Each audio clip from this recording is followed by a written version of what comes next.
J'aime la suite. Ils se sont retournés.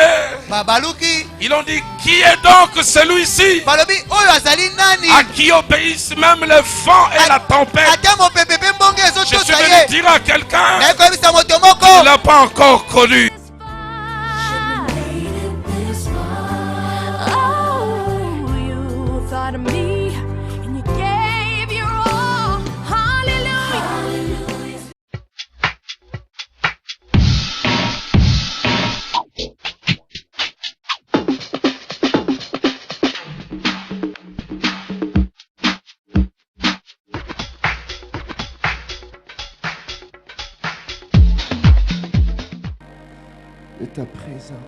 De ta présence, affecte nos vies, Père.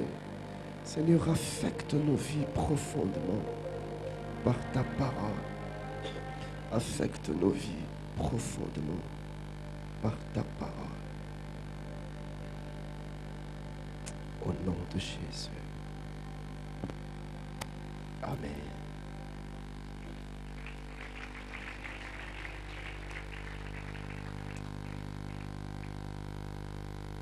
Quatre demandes pour changer sa destinée. Nous en avons vu deux. Je pensais que j'allais finir, mais je n'ai pas pu. Et il y a des frères qui m'ont dit, il y a quelqu'un même qui m'a dit, pasteur, tu nous dois deux demandes. Je dis, ok. J'avais prévu commencer une autre série aujourd'hui sur la loi des priorités, mais que nous commencerons le dimanche prochain. La loi des priorités. Ça sera la série, la nouvelle série. Et je sais que Dieu va nous parler profondément et puissamment. Et en semaine, le mercredi, Dieu m'a mis à cœur de parler d'une série, la révélation du Fils dans l'Ancienne Alliance. La révélation du Fils. Donc si vous avez le temps, les mercredis, ne manquez pas. Dieu va puissamment nous parler aussi. Amen. Alors aujourd'hui, nous allons parler des deux demandes qui restent. Troisième demande, la demande de Moïse. La demande de Moïse. La demande de Moïse. Nous sommes dans le livre d'Exode, le chapitre 33e. Exode 33. Nous lirons du verset 12e au 18e verset. Exode 33, 12 à 18. La Bible dit, Moïse dit à l'Éternel, voici tu me dis, fais monter ce peuple et tu ne me fais pas connaître qui tu enverras avec moi. Cependant, tu as dit, je te connais par ton nom et tu as trouvé grâce à mes yeux. Maintenant, si j'ai trouvé grâce à tes yeux, fais-moi connaître tes voies.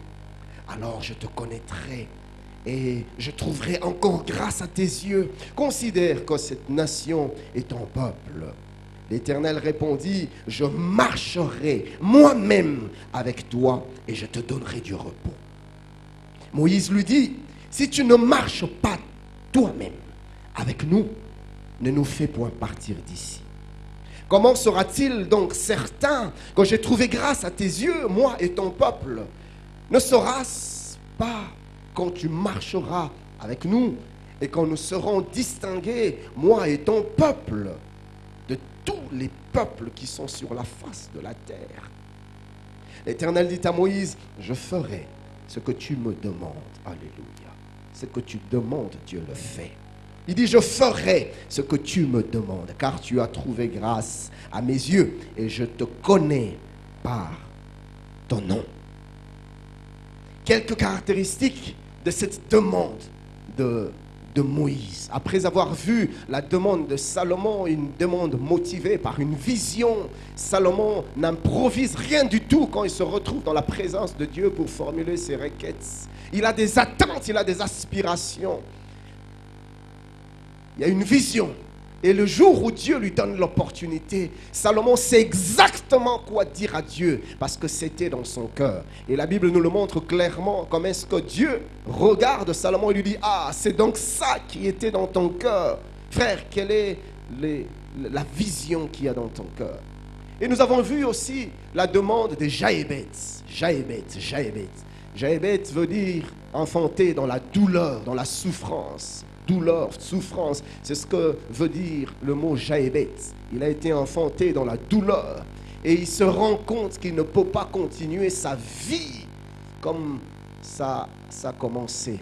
Il crie à Dieu, étends mes limites, repousse mes frontières, renverse mes barrières. Et la Bible dit que Dieu a exaucé Jaëlet. Et ici nous sommes dans la demande de Moïse. Il y a des éléments que j'ai pu voir dans cette demande. Je prie que cela nous caractérise désormais dans nos moments de prière.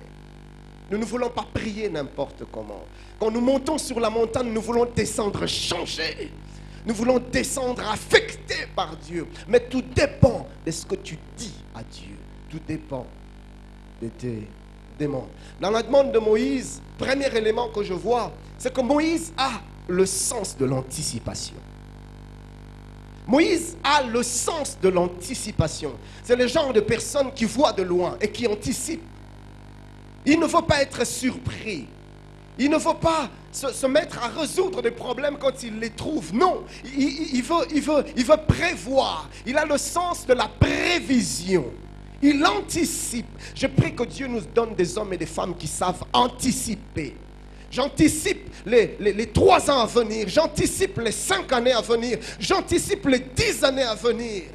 Et je regarde les dispositions que je dois prendre. J'anticipe ma journée. Je commence une situation, je commence une entreprise. Je ne ferme pas les yeux, mais j'anticipe, je prévois les imprévus. Il anticipe, il dévance. Moïse, ce n'est pas le genre de personne qui ne se limite qu'à voir le bout de son nez.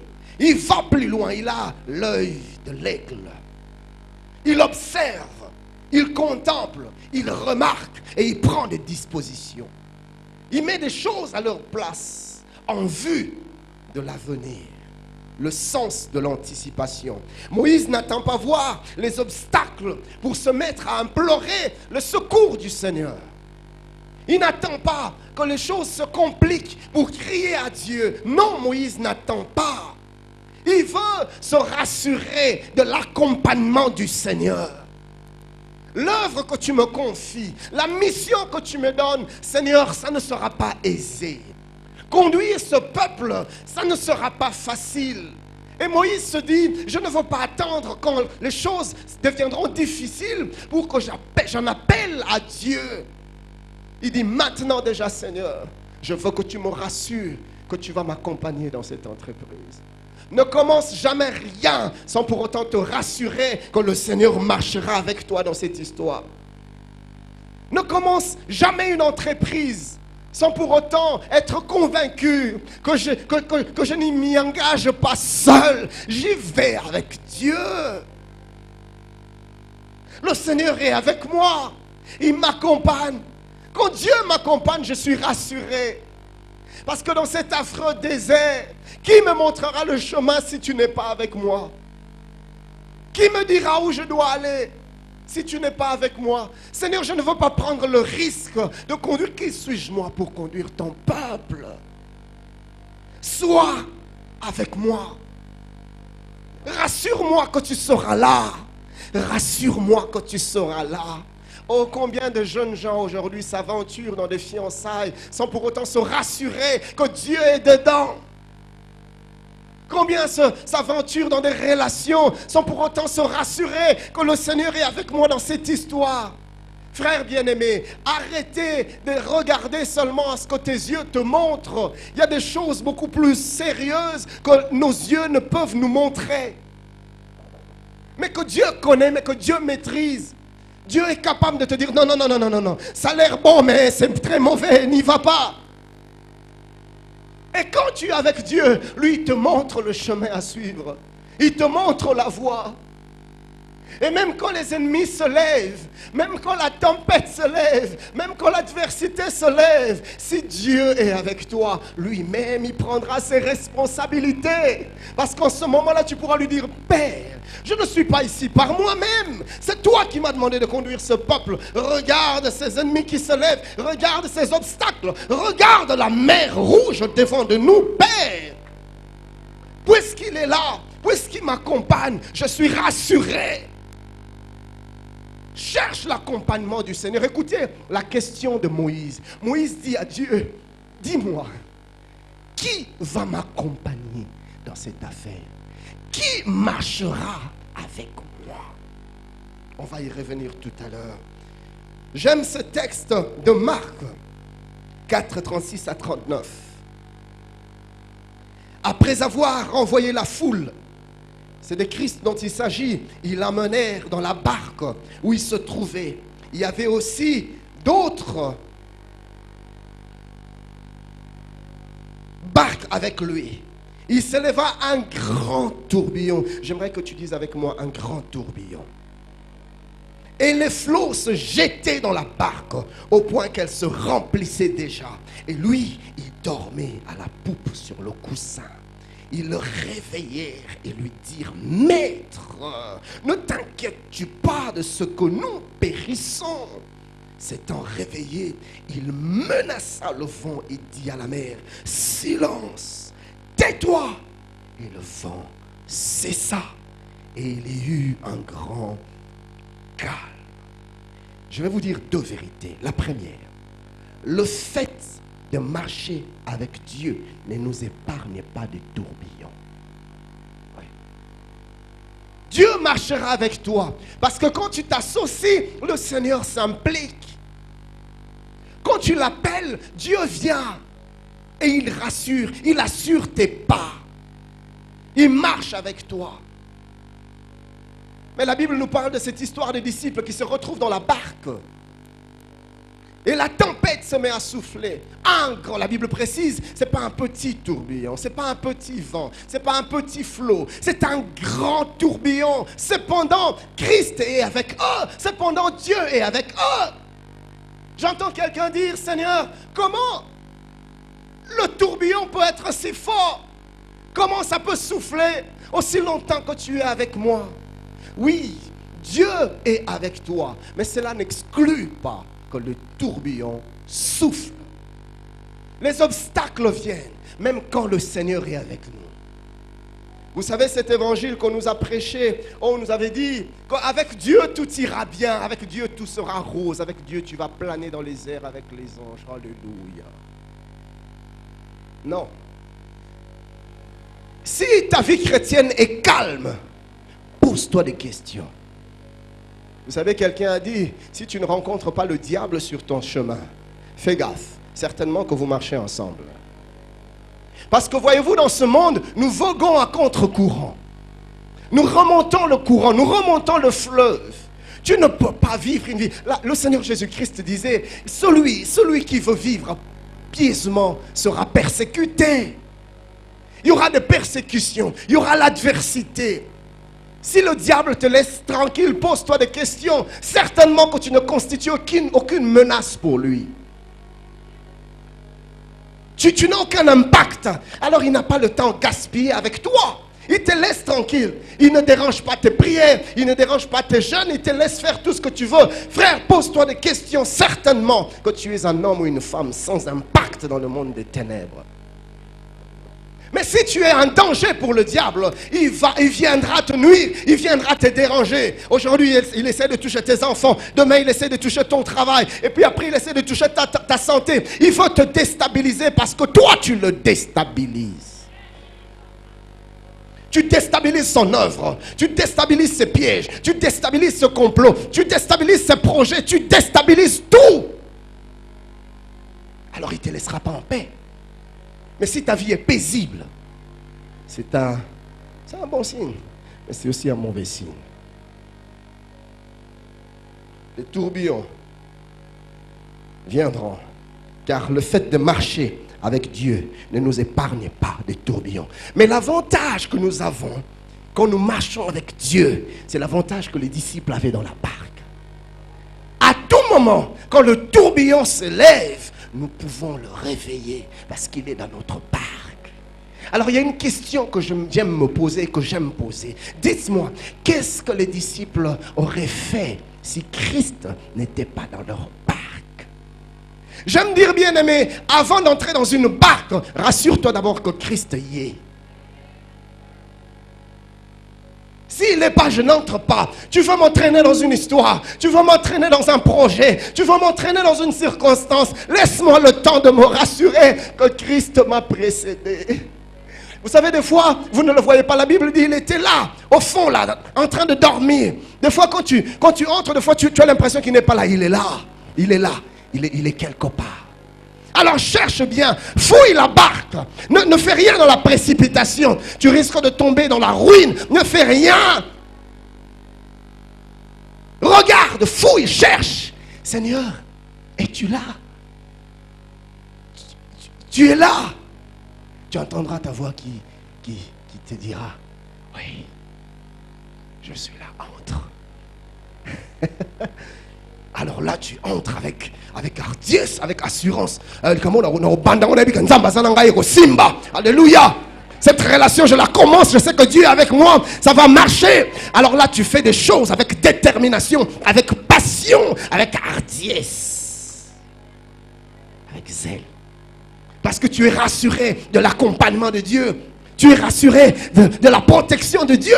Tu sais que même si ça gâte aujourd'hui, je sais qu'il est là. Il se lèvera.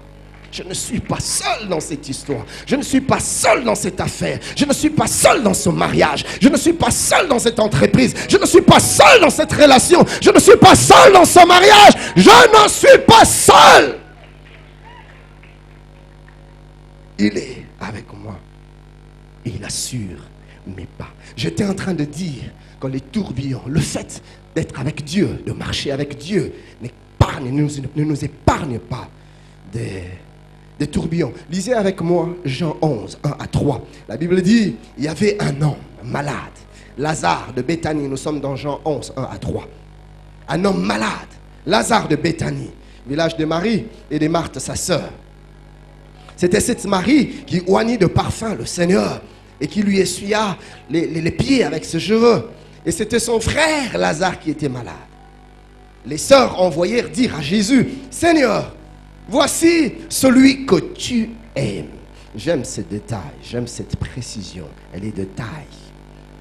Celui que tu aimes est malade. Celui qui est malade ici, ce n'est pas n'importe qui. Ce n'est pas un païen. Ce n'est pas un simple croyant, ce n'est pas un chrétien ordinaire. C'est quelqu'un qui a une certaine relation, un certain niveau avec Dieu. C'est son ami, c'est son intime. Et c'est celui que Dieu aime. Seigneur, tu m'aimes, pourquoi suis-je malade? Puis-je tomber malade? Est-ce possible que je tombe malade malgré le fait que Dieu m'aime, malgré le fait que je suis intime à Dieu, malgré le fait que j'ai une relation profonde avec Dieu? Oui, c'est possible, car les tourbillons peuvent toujours venir malgré le fait que l'on marche avec Dieu. Marie ici, dont la Bible parle, c'est une adoratrice. C'est celle qui a répandu du parfum aux pieds du maître, qui a essuyé ses pieds avec ses cheveux et ses larmes. C'est une servante de Dieu, ce n'est pas n'importe qui. Mais c'est son frère qui est malade. Père, comment mes enfants peuvent connaître une telle situation? Et pourtant je suis ta servante. Et pourtant je suis ton serviteur. Comment mon frère peut être si malade? Et pourtant je te sers. Et pourtant je m'investis dans ton œuvre. Et pourtant je ne ménage rien. Je suis zélé, impliqué, engagé. Père, comment est-ce possible?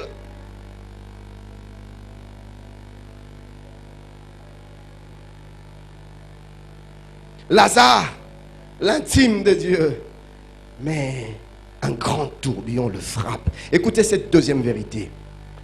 Bien-aimés, nous devons savoir que Dieu se servira justement des tourbillons pour se révéler à nous dans une autre dimension. Dans une autre dimension. Le Seigneur permet pour que cela soit des opportunités, pour qu'il se manifeste, pour qu'il se révèle, mais aussi pour qu'il te donne des louanges authentiques et des adorations profondes. Que tu arrêtes d'adorer Dieu sur base des témoignages des autres. Que tu arrêtes de louer Dieu sur base de ce que tu l'as vu faire chez les autres. Quand tu dis, Seigneur, tu es celui qui pourvoit, Jéhovah Jireh. Le jour où Abraham a dit Jéhovah Jireh, c'était vrai, c'était réel, ce n'était pas un mensonge, ce n'était pas juste le fruit de ses pensées, non, cela est ressorti d'une expérience authentique, vraie et réelle. J'ai vu Dieu pourvoir dans ma vie. Alors je le loue, Jéhovah Jireh. Là, c'est authentique. Parce que tu sais de quoi, ce dont tu parles. Tu penses ce que tu dis et tu dis ce que tu penses. Ce n'est pas juste des paroles que tu as entendues à gauche et à droite. Comme j'aime le dire, il y a des gens qui adorent Dieu. Seigneur, Jehovah Chicken. Quelqu'un dit Jehovah Chicken. Ce n'est pas chicken. C'est chicken. Jehovah El Jibor. El Jibor,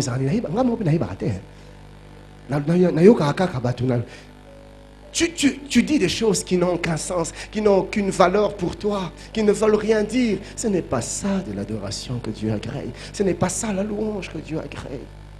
Et le Seigneur permet des tourbillons, pas pour achever ta vie, non, pour se donner à lui-même l'opportunité de se manifester, de se révéler dans une autre dimension.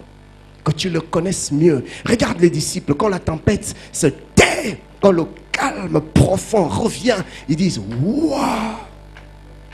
Qui est cet homme ?» Ah, ils pensaient le connaître. Mais ils se rendent compte qu'ils ne le connaissaient pas. Nous servons un Dieu à plusieurs facettes. Seigneur, fais-moi découvrir tes autres facettes. Je ne te connais pas encore. Père, j'ai soif de toi. Je veux te connaître dans d'autres facettes, dans d'autres dimensions, dans d'autres aspects. Waouh! Qui est cet homme à qui obéissent même le vent? Ils l'ont vu sous un autre jour. Pourquoi? Parce que Dieu a permis un grand tourbillon. S'il n'y a pas de tourbillon, il n'y a pas de révélation.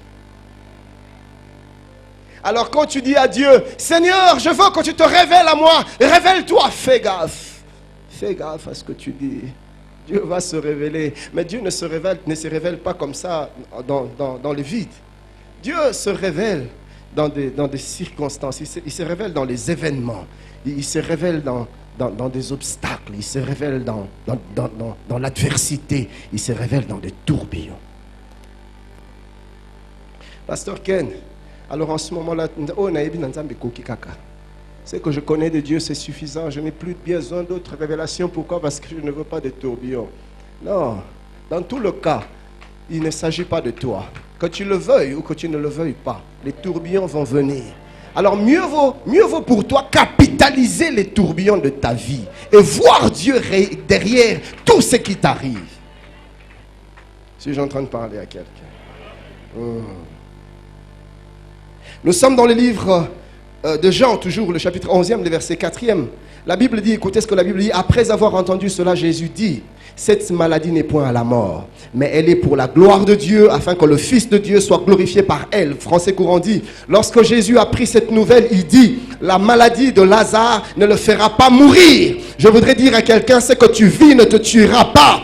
Cette tourbillon ne te tuera pas. Ça ne va pas t'achever. Cette adversité, ce n'est pas pour mettre fin à ta carrière. Non! Écoutez ce que Dieu dit. Elle doit servir à montrer la puissance glorieuse de Dieu et à manifester ainsi la gloire du Fils de Dieu. Quelqu'un est sur le point de voir la manifestation de la gloire du Fils de Dieu. Quelqu'un est sur le point de revivre, de voir la révélation de Dieu dans une autre dimension. Quelqu'un est sur le point de vivre Dieu, de découvrir Dieu sous une nouvelle facette.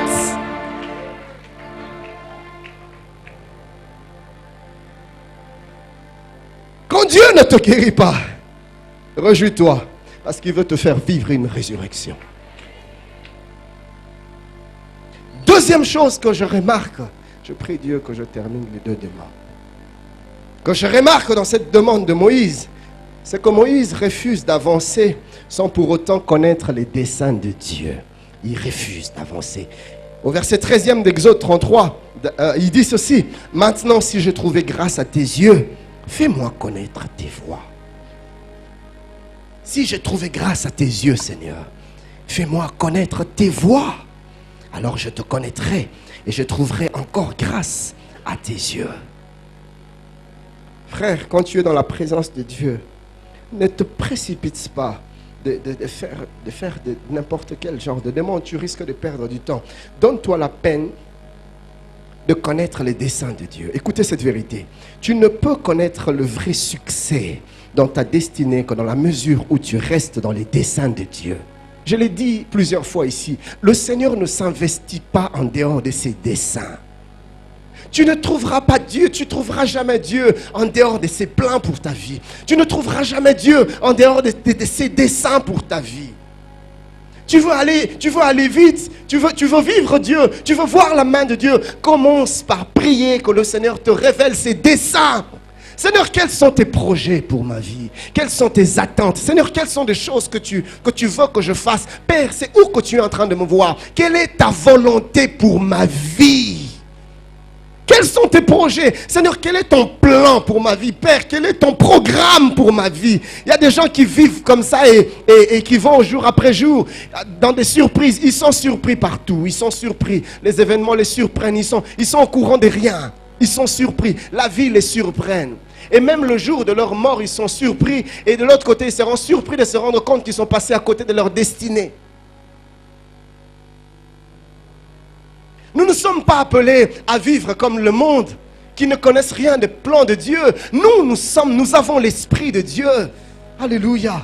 La Bible dit que l'homme ne connaît pas la pensée de Dieu, mais nous avons l'Esprit de Dieu, l'Esprit qui sonde tout même le cœur de Dieu. Nous pouvons connaître ses desseins. L'Esprit de Dieu nous révèle les desseins de Dieu. Il nous révèle les plans et les projets de Dieu. Seigneur, quels sont tes projets pour ma vie? Révèle-les-moi, afin que je ne perde pas mon temps dans des choses qui n'ont rien à voir avec tes desseins pour moi. Je veux investir mon temps, je veux investir mon énergie, je veux investir ma force, je veux investir ma vigueur dans tes desseins. Ça va me faire gagner du temps. Écoutez, chers bien-aimés, le dernier jour, le Seigneur ne nous récompensera pas par rapport à la taille ou au nombre, à la quantité de choses que nous aurons accomplies. Non. Dieu nous récompensera par rapport à la fidélité dans l'accomplissement de ses desseins. C'est en cela qu'il dira de toi, bon et fidèle serviteur, entre dans la maison, dans la joie de ton Père. C'est par rapport à ses desseins. Tu perds ton temps, tu es partout, au même moment. Tu fais beaucoup de choses, au même moment. Tu tombes même dans l'activisme. Non! Dieu ne t'attend pas dans toutes ces choses. Arrête-toi un peu. Il y a des gens qui pensent servir le Seigneur, mais ils ne servent pas Dieu, ils se servent à eux-mêmes. C'est ton ego que tu sers. C'est toi-même, que c'est tes ambitions que tu sers. Puisqu'il prêche, je vais prêcher aussi. Puisqu'il chante, je vais chanter aussi. Tu fais des choses qui n'ont rien à voir avec les desseins de Dieu dans ta vie. C'est ton égoïsme, tes ambitions personnelles. Arrête-toi. Fais comme Moïse. Enseigne-moi tes voies. Montre-moi tes desseins, Seigneur. Que veux-tu que je fasse? Quand veux-tu que je le fasse? Comment veux-tu que je le fasse?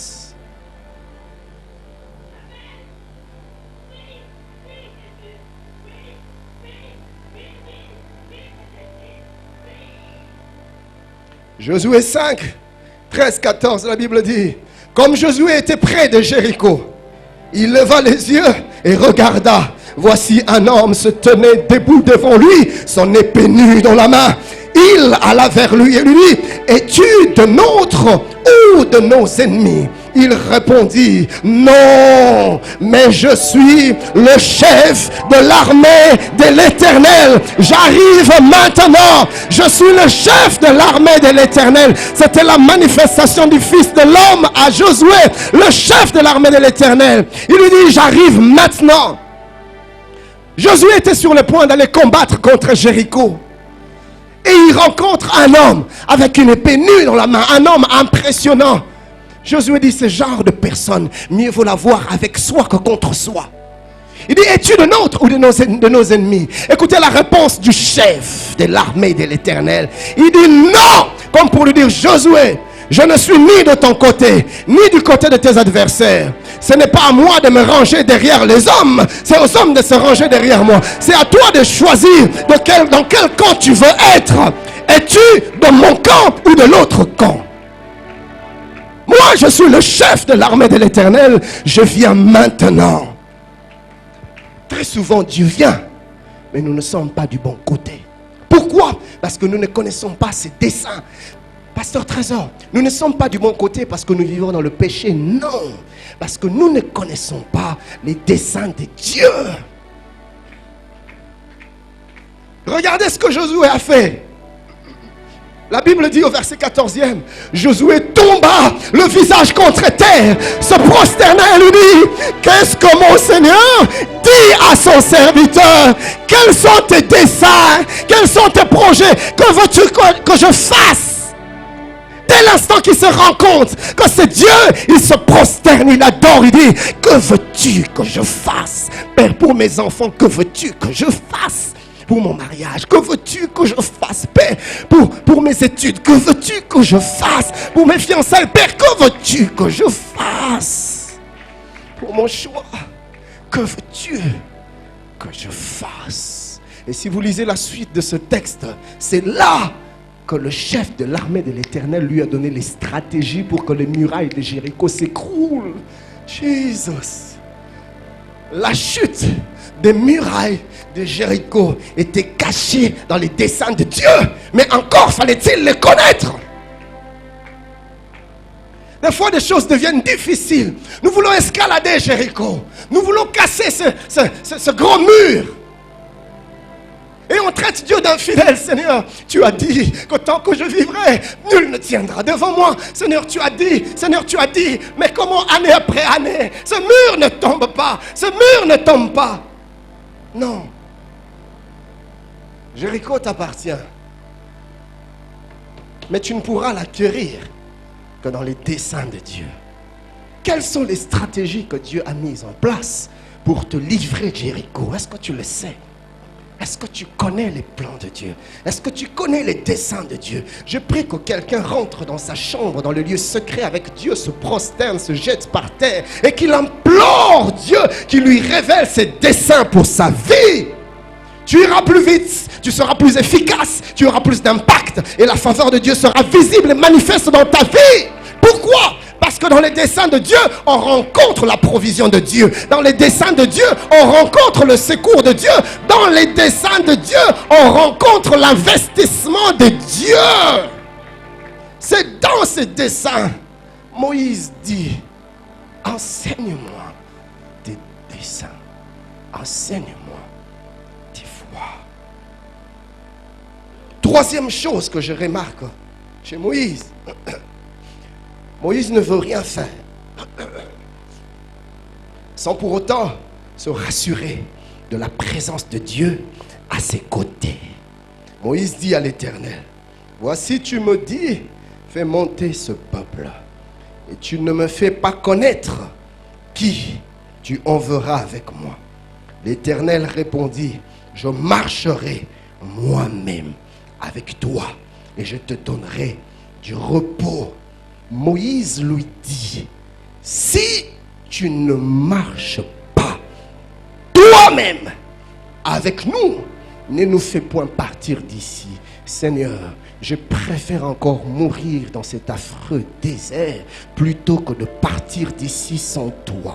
Je préfère encore rester célibataire plutôt que épouser une femme qui n'a rien à voir avec tes desseins. Je préfère encore ne rien faire, ne pas avancer. Seigneur, si toi tu ne viens pas toi-même avec moi.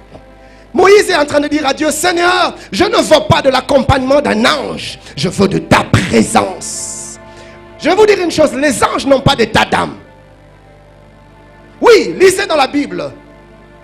Quand Dieu demande à David de choisir par quelle punition devait-il le frapper, David se dit, mieux vaut que je tombe entre les mains de Dieu. Lui au moins, il peut avoir miséricorde. Et je me rappelle de ce texte dans la Bible où les anges se sont mis à frapper. Dieu leur a dit, assez, c'est fini maintenant.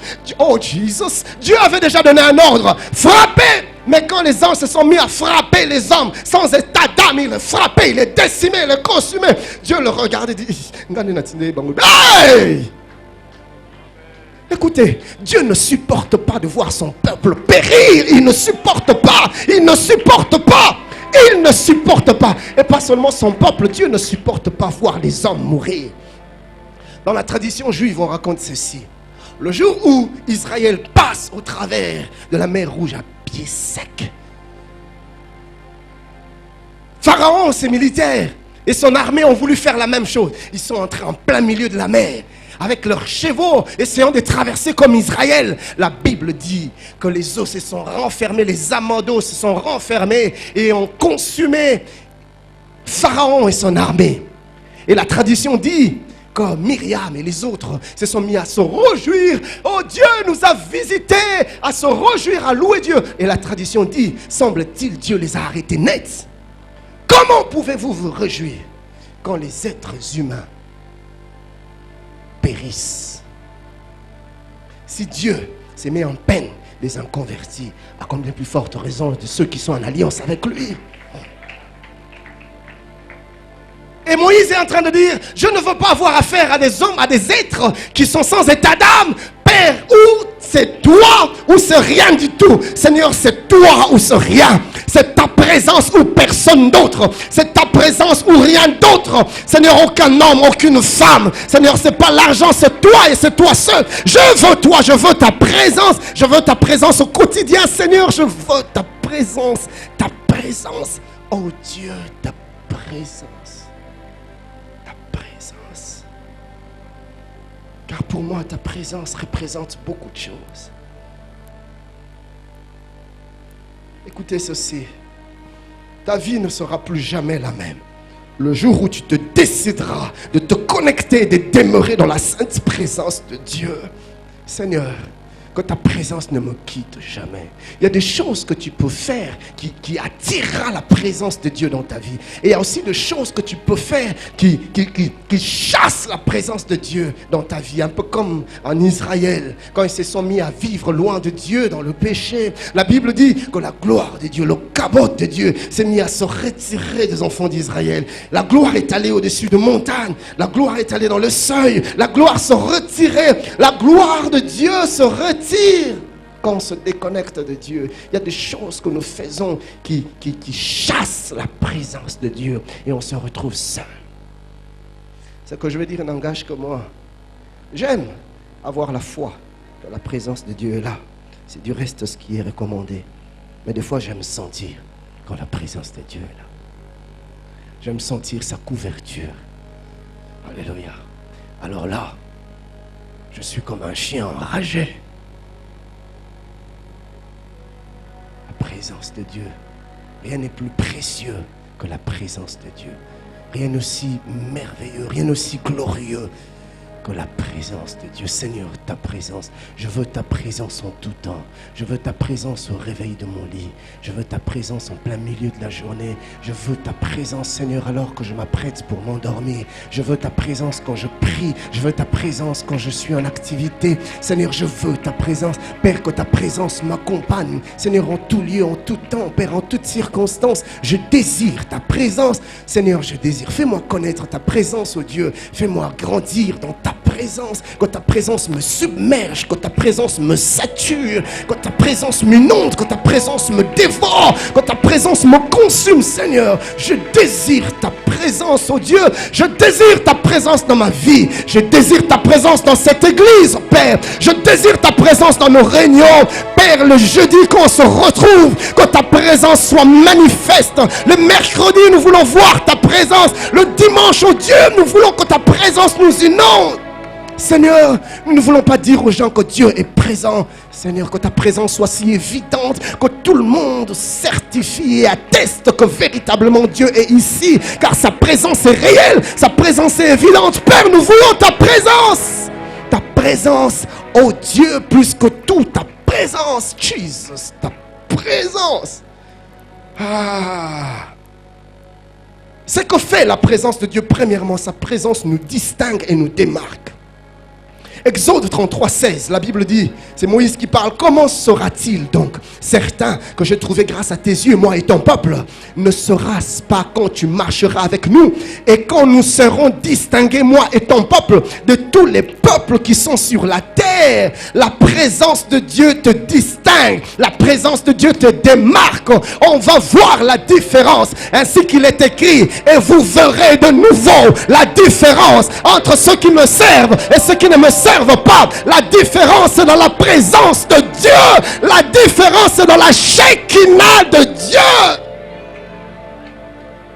C'est lui qui nous démarque, qui nous distingue. La Bible déclare, alors que les ténèbres avaient frappé toute l'Égypte, à Goshen, là où il y avait le peuple d'Israël, la lumière de Dieu jaillissait. La présence de Dieu les distinguait. Lisez avec moi Exode 11, 6 à 7.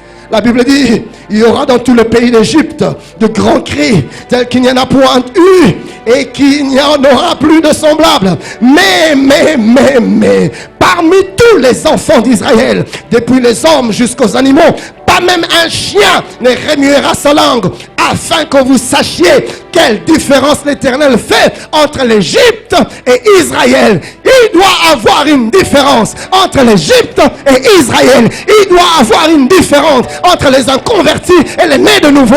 Il doit y avoir une différence entre ceux qui ne connaissent pas Dieu et ceux qui connaissent Dieu.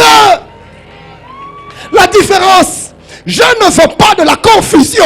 Père, je prie pour ton peuple, que nous ne soyons pas dans la confusion, mais que la différence soit nette, mais que la démarcation soit nette, que nous sortirons, que le monde nous verra, qu'il constate que nous sommes différents. Les choses marchent différemment avec nous, que la différence soit palpable. Moïse sait, il n'y a qu'une seule chose qui rend évidente cette différence, c'est la présence de Dieu. La présence de Dieu. Sa présence ramène la vie là où il y a la mort. Là où la mort a rongé. Quand la présence de Dieu vient, la vie jaillit. La mort cède la place. Le ténèbre se dissipe. La présence de Dieu. La présence de Dieu. À un moment donné, on contestait l'autorité de Aaron. Moïse a dit au peuple, amenez vos verges. Tous les chefs des tribus ont amené leurs verges. Ils ont pris les verges, ils ont mis dans la présence de Dieu, dans l'arche de l'alliance. La Bible déclare que le lendemain matin, la verge de Aaron a fleuri. Frère, ne discute pas après ceux qui te contestent. Passe ton temps dans la présence de Dieu. Eux-mêmes, ils vont constater qu'entre ta verge et la leur, et les leurs, il y a une différence. Ta verge va pousser des boutons. Ta verge va donner des bourgeons. Ta verge va donner des fleurs. Ta verge va fleurir. Ça va produire des amandiers. Ta verge va reprendre vie. Jesus Père. Mais tu casses les lois de la nature. Pour qu'un amandier donne de fruits, il faut qu'il soit planté à terre. Il faut qu'on arrose. Il faut qu'on entretienne. Dieu dit, celui qui est dans ma présence peut se passer de toutes ces choses. Ma présence est capable de te faire passer au-delà de lois naturelles. Seigneur, ce n'est pas possible. Il faut plusieurs jours pour que l'amandier donne des fruits. Ma présence te donnera de la vitesse et de l'accélération. En une seule nuit, je peux faire pour toi des choses que d'autres sont obligés d'attendre des mois et des années durant. Seigneur, je veux ta présence. Je veux ta présence. Je veux ta présence. Plus que tout, ta présence nous donnera du repos. Dieu dit à Moïse, je marcherai avec toi et je te donnerai du repos. Ta présence, sa présence affecte tous les domaines et les aspects de notre vie. Aïe, aïe, aïe, aïe. La Bible déclare un jour, David ne voulait plus de l'arche. Il ne voulait plus prendre l'arche de l'alliance. Il y avait un homme du nom d'Obed-Édom. Lui, il a accepté de prendre l'arche de l'alliance. L'arche de l'alliance, image et symbole de la présence de Dieu. Obed-Édom a pris l'arche de l'alliance. Il a logé chez lui. La Bible déclare 3 mois plus tard, des choses se sont mises à se passer dans la maison d'Obed-Édom. Dieu le multipliait, Dieu le fructifiait, Dieu le bénissait de manière spectaculaire, de manière extrême, de manière abondante. La présence de Dieu est capable de faire des choses inimaginables. La Bible dit, les gens qui ont constaté cela ont couru chez le roi David. David, il y a des choses qui se passent dans la maison d'Obed-Édom. Regardez, il a accepté de loger l'arche de l'alliance chez lui et il est béni de manière extraordinaire. Pensez-vous qu'on irait déranger le numéro 1, le sommet du royaume pour des futilités? Pensez-vous que l'arche de l'alliance avait donné 2-3 nouvelles paires de chaussures à Obed-Édom? Non, c'est pas parce que tu as acheté une nouvelle voiture qu'on va aller déranger le sommet du royaume. C'est parce qu'il s'est passé des choses inimaginables. de choses impensables, de choses inconcevables, de choses démesurées. La présence de Dieu va faire pour toi des choses qui dépassent toute imagination et tout entendement. Tu n'as aucune idée de ce que la présence de Dieu peut produire dans ta vie. Aime la présence de Dieu, chéris la présence de Dieu, entretiens la présence de Dieu, cultive la présence de Dieu. La présence de Dieu brise les chaînes, la présence de Dieu ouvre des portes. Rappelez-vous de ces textes de Actes 12. La Bible déclare, Pierre se retrouve en prison enchaîné avec des militaires tout autour. L'ange de Dieu vient. La Bible déclare, quand l'ange de Dieu est venu, il n'avait encore rien dit, que les chaînes sont tombées des mains de Pierre. Dans la présence de Dieu, il y a des prières, beaucoup de prières desquelles tu seras dispensé. L'ange lui a ordonné de se lever et de sortir. Tous les gardes étaient endormis. Personne ne comprenait rien. La présence de Dieu, ça va neutraliser tes adversaires, ça va paralyser tes adversaires, ça va les mettre hors d'état de nuire. Et la Bible déclare, alors qu'ils avançaient, ils sont arrivés à la dernière porte. Pendant qu'ils étaient en train de s'approcher, la porte s'est ouverte d'elle-même. La présence de Dieu ouvre les portes. La Bible déclare que quand les eaux ont vu la présence de Dieu, en référence à la mer Rouge, les eaux se sont mis à reculer. Car quand Dieu s'approche, les obstacles reculent. Même dans le désert, Dieu fraye le passage. Même en plein milieu d'adversité, Dieu fraye le passage. Ne crains pas les tourbillons, ne crains pas les adversités. Rassure-toi seulement de la présence de Dieu. Quand il marchera devant de lui et que tu seras derrière lui, le chemin va se frayer, le chemin va s'ouvrir, les chaînes vont tomber, les portes vont s'ouvrir, la mer va reculer. Et c'est ainsi que la Bible dit, tu traverseras les eaux et les fleuves ne te submergeront pas. Tu traverseras le feu et les flammes ne te consumeront pas. Quand je suis avec Dieu, si vous allez me jeter dans l'eau, jetez-moi dans l'eau. Si vous allez me jeter dans la fosse au lion, jetez-moi dans la fosse au lion. Si vous allez me jeter dans la fournaise ardente, jetez-moi dans la fournaise ardente. Aussi longtemps que la présence de Dieu est avec moi, je suis intouchable. Je suis intouchable. Nul ne peut me maîtriser, nul ne peut me toucher, nul ne peut m'arrêter. La présence de Dieu, la présence de Dieu, la présence de Dieu. Quand sa présence est avec toi, même des lions affamés durant plusieurs jours, tout d'un coup, ils sont frappés par une anorexie profonde. Hey, au point qu'ils n'ont plus aucune envie de manger de la viande fraîche. La présence, oh Jesus, la présence de Dieu, même quand on te jette en plein milieu de feu, les flammes deviennent sans effet. Oh, la présence de Dieu réduit à néant les flèches de l'ennemi. La Bible déclare, tu ne craindras point la flèche qui vole le jour, ni la terreur qui rôde la nuit, à cause de la présence de Dieu. La Bible déclare, comme 1000 tombent à ton côté, 10 000 à ta droite, tu ne seras point atteint. La présence de Dieu. La Bible déclare, toute arme forgée contre toi sera sans effet. La présence de Dieu. La Bible déclare, ils te feront la guerre, mais ils ne te vaincront pas. La présence de Dieu. La Bible déclare, ils viendront contre toi par un chemin, ils s'enfuiront par 7 autres. La présence de Dieu. La Bible déclare, quand l'ennemi viendra comme un fleuve, l'Esprit de l'Éternel le mettra en déroute. La présence de Dieu.